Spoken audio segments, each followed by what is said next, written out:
Hi guys! So recently I finished the sketchbook I had been working on for a couple months, and I am really happy to share everything that is in here.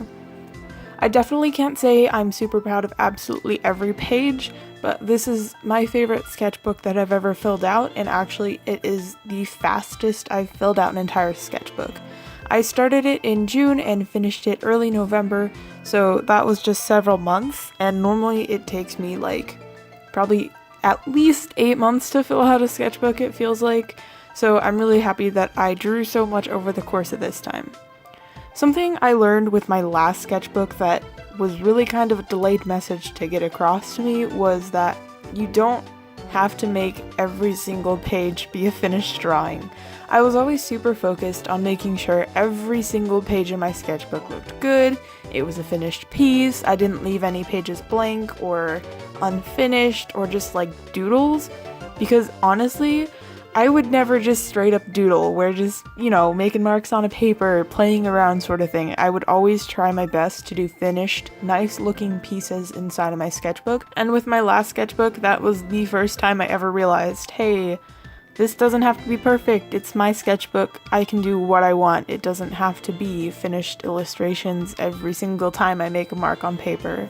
So just accepting that, which took me my entire life because I've always worked on doing finished pieces, just accepting that was really nice and relieving because that gave me lots of room to play around. I wouldn't be too afraid of making mistakes just because it's my sketchbook.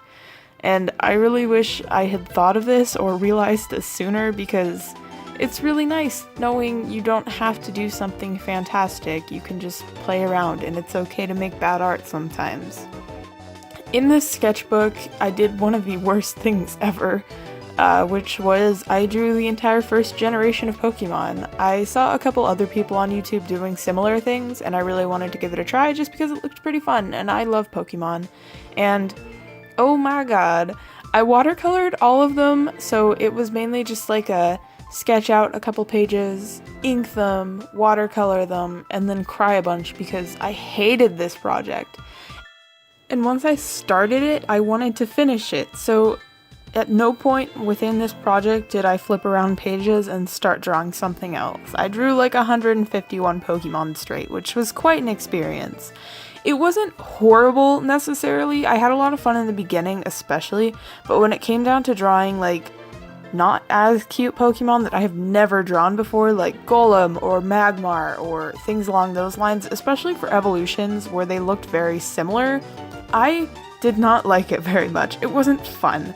And while I didn't necessarily enjoy it to the utmost, I really like how it looks in my sketchbook. I know I kind of went above and beyond and threw about 4 million stickers all over the place, but I'm really happy with how it ended up turning out, because when I start flipping through it, I'm just oh god, it's this section of the sketchbook. But looking through it, I'm really happy with everything I did. I'm glad I decided to watercolor them instead of using Copics, because that way every page was filled without having to worry about bleeding and then filling it with something else.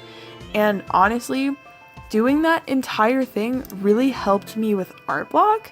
I didn't necessarily have art block before doing it, but I was definitely getting there. I was running out of ideas to draw. I didn't know what to put on the page. And after doing that, I have never had such an outburst of art. I needed to draw, I needed to make stuff.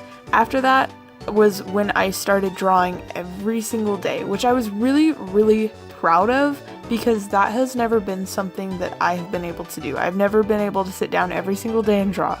Since finishing the sketchbook, I haven't been drawing every day, but I had a good 2.5 month period where I was every single day laying down in bed and drawing something. It didn't have to be a finished piece, it didn't have to be anything extra spectacular or anything along those lines. It was just I drew every single day.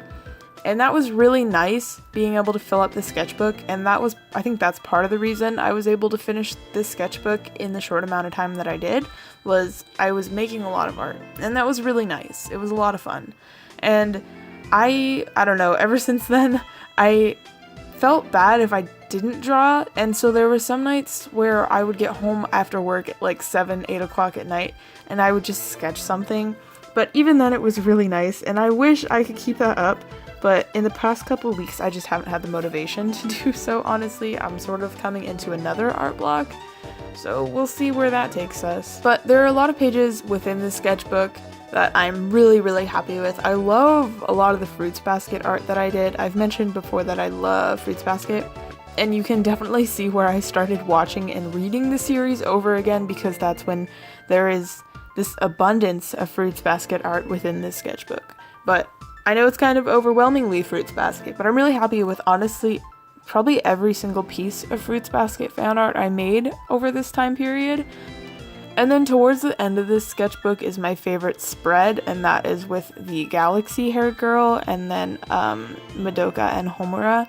That's my favorite spread in this sketchbook. I really like how it turned out. And the same went in the very beginning of this sketchbook. You could definitely see where I was watching Avatar: The Last Airbender because I was drawing only Avatar: The Last Airbender.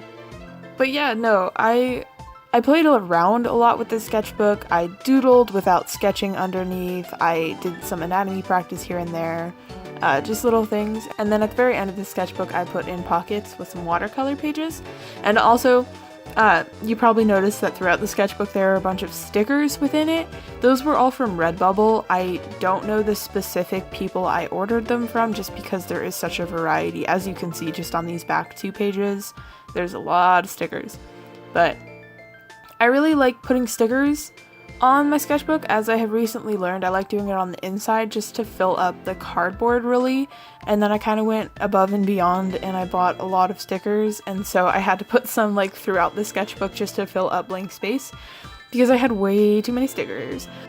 But I really like how those look with all the stickers. It was really fun to put together, and I was able to put in pockets, and I mainly put in pockets to keep my swatches of my Tombow dual brush markers. I think that's what they're called. Not really sure. My Tombow markers and my Copic markers. I made little charts for all the colors I had in case I was not sure which colors to pick up and use. But that is pretty much everything that is made in this sketchbook. I'm really happy with it. This is the first time I've ever actually painted a cover for a sketchbook, and of course it ended up being Fruits Basket, but that's okay. I really like it. Everything about this sketchbook I'm just really proud of. I don't like everything in the sketchbook, but it definitely has some of my favorite pieces that I've ever done, and I am really glad that I was able to finish it in the amount of time that I did, because I have never finished a sketchbook so quickly. So that is everything I have to show from my sketchbook. At the very end there's still a few more watercolor pieces. Aside from that, that is everything I have to show. So I am really bad at outros. So have a good rest of your day. Thank you for watching. I hate doing voiceovers, and most importantly, I hate doing outros because I never know what to say. Thanks for watching. Bye!